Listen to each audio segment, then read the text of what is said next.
Hey guys, in this video I'm going to present you the NOx sensor on this Honda Civic from 2014 with 1.4 liter gasoline engine. This car has a P0326 trouble code, which as you can see it refers to the NOx sensor. So on this car and on all other cars, the NOx sensor is going to be located somewhere on the engine block, not on the intake.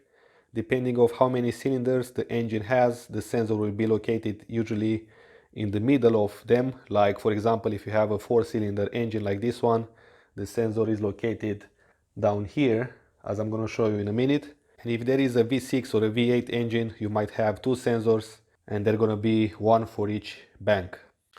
Now let's see first how this sensor works, so you'll understand why this trouble code occurs on this car. As you might know, all the sensors attached on the intake manifold will measure with accuracy how much air goes into the cylinders, at which temperature and pressure, in order to keep the air to fuel ratio 14.7 to 1. And of course, it will use the oxygen sensors to measure the exhaust and so on. Now another very important factor is to synchronize the combustion of this mixture of air and fuel with the movements of the pistons. So you want always the combustion to happen right in the moment when the piston reaches the top of the cylinder, and therefore the controlled explosion will push the cylinder down and it will transfer further the energy to the crankshaft, further to the transmission and then further to the wheels.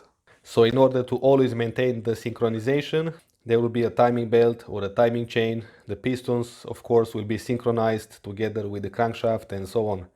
Now the last components which are going to be used by the computer are the injectors and the spark plugs. These will also keep the timing correct and of course are electronically controlled and therefore can be adjusted immediately when needed. So imagine if the piston is not completely all the way up in the cylinder and the ignition happens in the moment when the piston is still traveling up, then the explosion will push the piston back too early, even with few milliseconds earlier, and therefore there will be some physical vibration in the engine, or you can call that also a knock in the engine.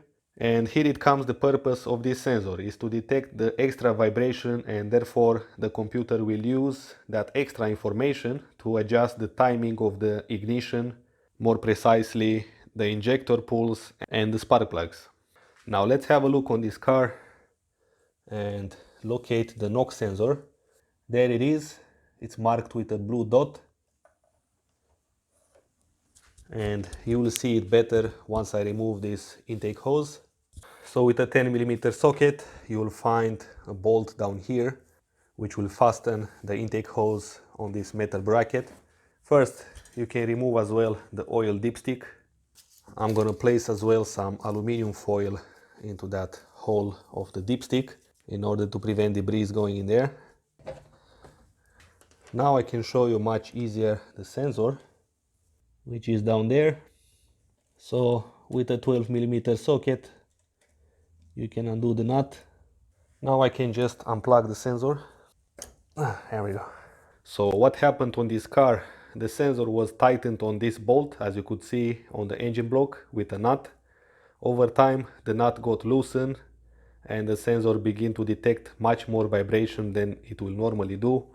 I found the nut almost half open, therefore it triggered the trouble code with the check engine light. Also at idle the engine was struggling to keep the timing. Now let me show you how to test this sensor.